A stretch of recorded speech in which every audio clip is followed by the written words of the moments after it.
I loved Sonic Origins last year because it gave me a newfound appreciation for the classic 2D Sonic games.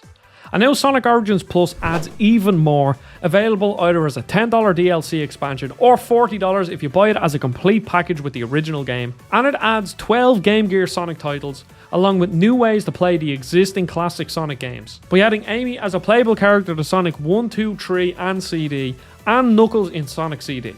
Unfortunately, while the baseline game remains great, there are some issues with the added content. Playing as Amy and Knuckles are great additions as they give you more ways to experience these classics.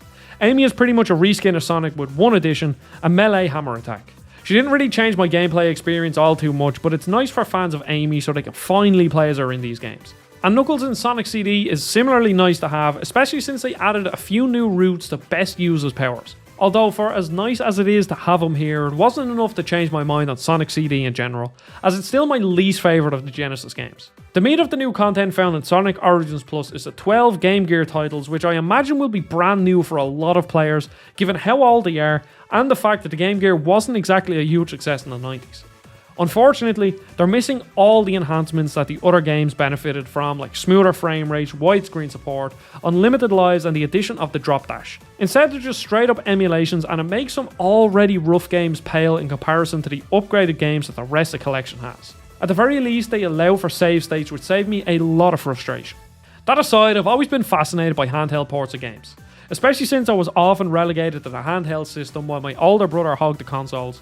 So it's nice to have them all here in one collection. And I have to say that even now, Sonic 1 on the Game Gear is a solid title. Sure, it's essentially a pared down version of the Genesis game, but it still features some unique elements like different levels and bosses, and it was easily my favourite of the Game Gear titles. Partially because it felt more like a typical platformer rather than focusing heavily on speed, which becomes a massive issue in the other three Game Gear platformer, Sonic 2, Sonic Chaos and Triple Trouble, because the added speed makes them borderline unplayable for two reasons. One is just how cramped the screen is, making it near impossible to see what's ahead. As I picked up speed, I could barely see what was in front of me, and I'd fly off into pits I didn't even know existed.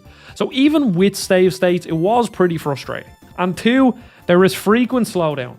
Unfortunately, I don't know how much of this was a problem with the original hardware, or how much is due to how they emulated them for the collection.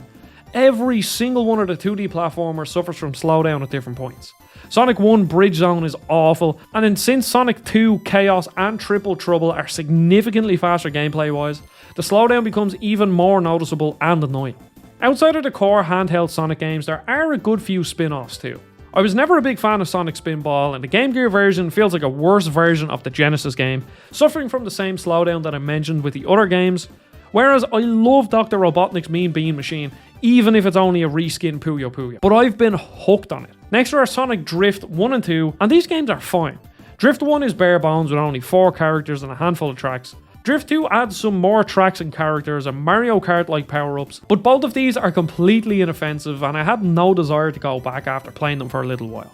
I personally never liked these 2D kart racers, and these games lack any real unique factor that would entice me to come back.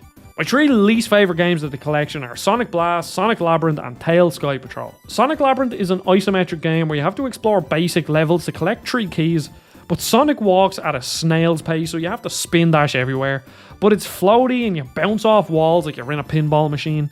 Then Tails Sky Patrol is just weird. It's kind of an on-rails shooter, I guess, but the mechanics are just confusing. You fly through shooting and dodging enemies, and you can pick up different items with the ring that Tails carries, and after the first level or 2 I turned it off. Now I saved the worst for last, and that is Sonic Blast. This is a normal Sonic game but with pre-rendered graphics, and not only is it ugly, I mean very ugly, Sonic feels awful to control. The most unique game in the collection is Tails Adventure, which is a bit of a Metroidvania. You play as Tails and you slowly explore levels and fight enemies with random gadgets that you find along the way. It is slow, Tails isn't very capable at platforming, and fighting enemies is kinda cumbersome like the old Castlevania games, but at the very least it's charming and it stands out amongst a slew of mediocre games.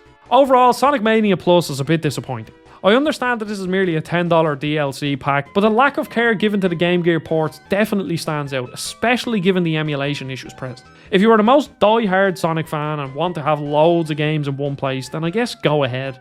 But if you already own Origins, they don't add too much worthwhile. It doesn't take away from the overall package. I mean, more ways to play the Genesis games are always welcome, but even the best of the Game Gear titles are only passable at best. At the very least, it provided a nice history lesson by having a ton of classic Sonic games I'd never played before all in one place. But the new games themselves aren't all too fun, and the slowdown and cramped visuals ruin some of them. So ultimately, I'm mixed on Sonic Origins Plus. On one hand, it's included in the full price of the original game now, and I did love that game, so I won't take anything away from the experience, but on the other, I'm not sure if it's worth the $10 unless you're dying to play as Amy. So there we have a review for Sonic Origins Plus. Do you have any interest in picking this up? Let us know in the comments down below. I really appreciate your time, don't forget to subscribe, and I'll see you all on the next video.